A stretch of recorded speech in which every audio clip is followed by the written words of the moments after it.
Alright guys, so today we're going to be doing net ionic equations.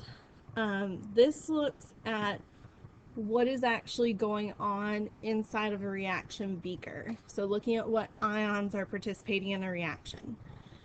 So in aqueous solution, the aqueous ionic compound, what happens is it splits into its ions, allowing it to conduct electricity. So anything that can conduct electricity we refer to as an electrolyte.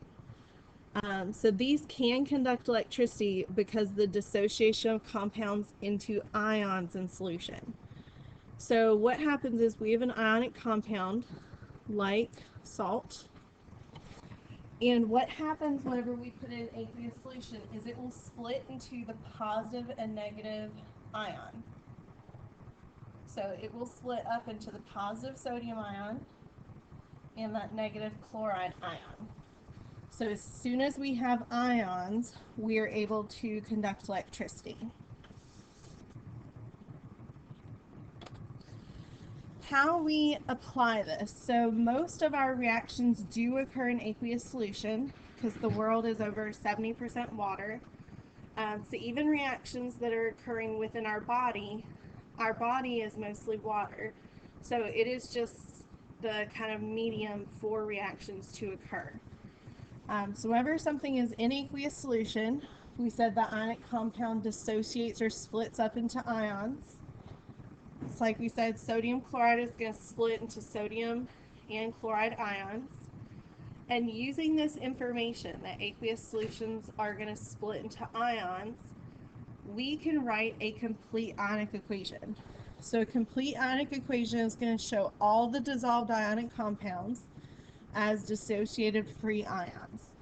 So anything that is dissolved or an aqueous solution, we're going to rewrite it, split up into its ions for a complete ionic equation. So I do have an example here of we have silver nitrate and sodium chloride producing silver chloride solid and sodium nitrate. So we said only things that are dissolved, only things that are aqueous are going to split apart into ions. Anything that is a solid, liquid, or gas is not going to split apart. It's going to stay together. So looking at this, we have silver nitrate, which is aqueous, so therefore it will split apart and make silver ions that are aqueous, and nitrate ions that are aqueous. So notice that whenever we split it apart, it does have the charge of that ion, and it stays that aqueous state of matter because it's going to be in solution. Then we have sodium chloride. We said that is also aqueous, so it will split into the sodium ions and chloride ions. Now the silver chloride is a solid, so anything solid, liquid, or gas does not split apart. So we're just going to copy that down as is. It stays together. And then silver nitrate is aqueous, so it will split into ions as well. So we are going to make sodium ions and nitrate ions.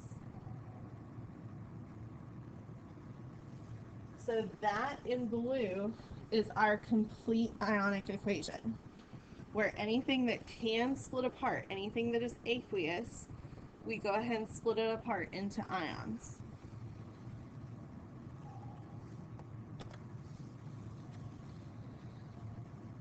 So what we do with this complete ionic equation, and I'm just going to rewrite it because we're going to use it in a moment.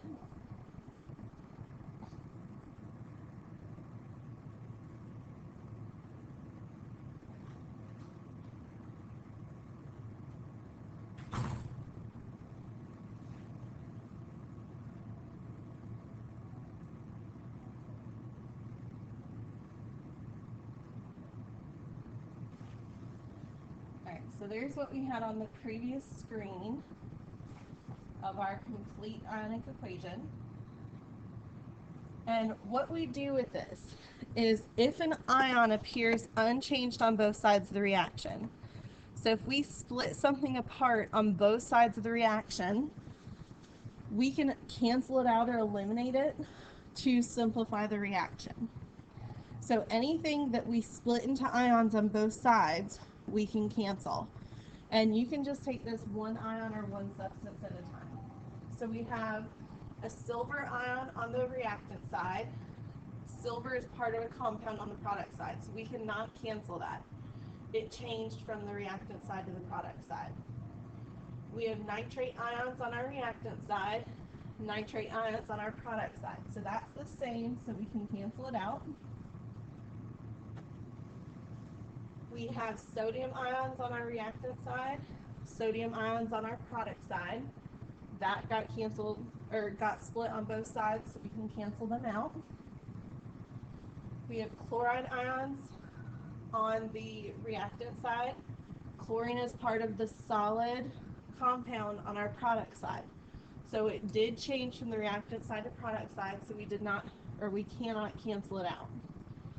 So these eliminated ions, the ones that we were able to cancel out, we refer to as spectators. So here our spectators are the sodium and nitrate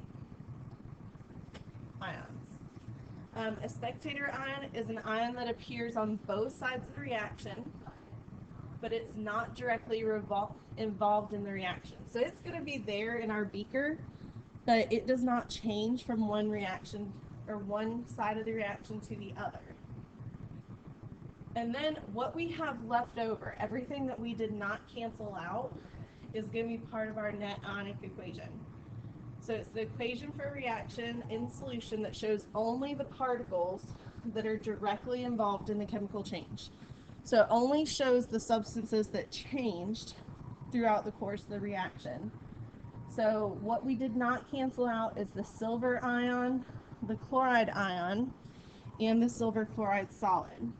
So that at the bottom is our net ionic equation, where we've canceled out all of those spectator ions. Now, this reaction happens to be balanced. We didn't talk about balancing anything yet, but let's look at another reaction. So note that net ionic equations do have to be balanced, and we balance the atoms on both sides of the reaction, but we also balance the charge on both sides of the reaction. Now, I'm going to clear out one of these lines because we're going to rewrite it. If you balance the reaction at the very beginning and keep those same numbers throughout the whole process of writing a net ionic equation, your charges will be balanced at the very end. So let's look at this one and let's balance it first. Here we have lead, which is a solid, and silver nitrate, producing silver solid and lead 2 nitrate. So right now we have one lead on both sides, one silver on both sides. But if we look at the nitrates, we have one nitrate on our reactant side, 2 nitrates on our product side. So we need 2 on our reactant side. Well, if we multiply that by 2, that now gives us 2 silvers. So we also need 2 silvers on our product side. So now our reaction is balanced. So if we keep it balanced, when we write our complete ionic equation, it should be balanced when we get to our net ionic equation. So let's look at what happens. So lead is a solid, so it does not split apart, it stays as is. Silver nitrate is aqueous, so it will split apart. And remember that coefficient distributes to both of them, just like when we were balancing equations. So that means we're going to have 2 silver ions that are aqueous and 2 nitrate ions that are aqueous. On our product side, the silver is solid, so it stays as is. So we have 2 silver solid. And then we have the lead 2 nitrate, which is aqueous, which is going to split apart. So we have one lead 2 ion. And because that subscript on the outside, we have 2 nitrate ions.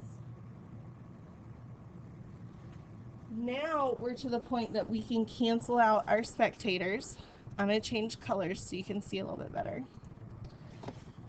So notice that it had to split into ions on both sides. So we do have lead on both sides, but we have lead solid on the reactant side and lead ion on the product side. So we cannot cancel lead.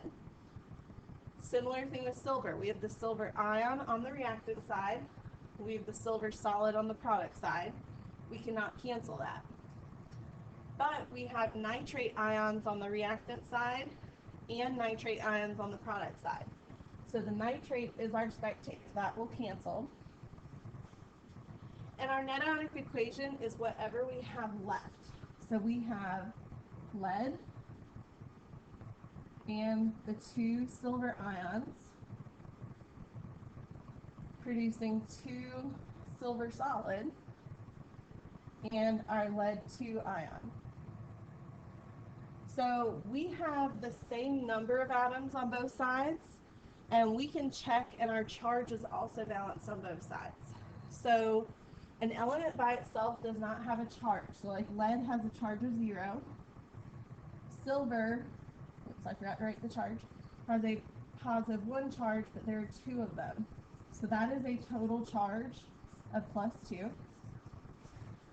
On our product side, silver does not have a charge because it's an element. Lead has a positive 2 charge. So if we add those together, this is a positive 2 charge overall. So because we balanced it at the beginning, our charges were balanced throughout the entire thing. So we did not have to balance at the very end. You can balance at the very end, but you would have to then go back and add those coefficients. I find it's easier to balance at the beginning versus at the end. All right, let's look at one more just for good measure. These are similar to ones that you are going to see on your homework. So here we have calcium nitrate and sodium carbonate producing calcium carbonate and sodium nitrate. And if you look, I went ahead and balanced this one for you. We have 1 calcium on both sides, 2 nitrates on both sides, 2 sodiums on both sides, 1 carbonate on both sides. However, we do not have the state symbols to know what is aqueous and what is not. So we have to look at our solubility rules. So for calcium nitrate, remember nitrates are always soluble. So that means that nitrates are aqueous for both of our nitrates on the reactant and product side.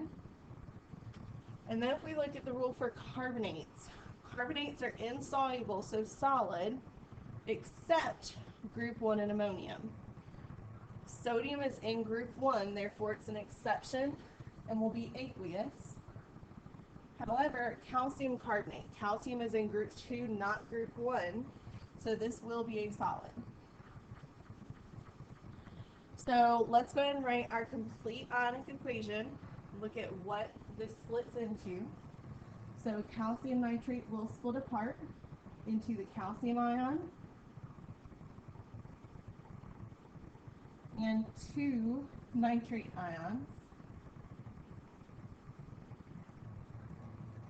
Then we have sodium carbonate will split apart into 2 sodium ions and a carbonate ion.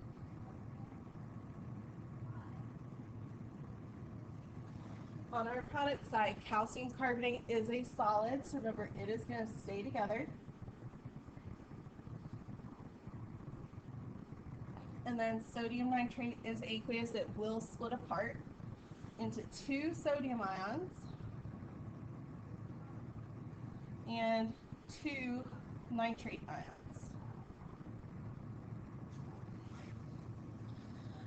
So now that we have our complete ionic equation, we can cancel out our spectators. So calcium split on the reactant side, but not the product side. Nitrate split on both sides, so we can cancel out nitrate. Sodium split on both sides, so we can cancel out sodium. But carbonate split on the reactant side, but not the product side, so we cannot cancel carbonate. So our net ionic equation is everything that we did not cancel. So we have the calcium ions plus carbonate that combine to produce calcium carbonate solid. So that would be our balanced net ionic equation.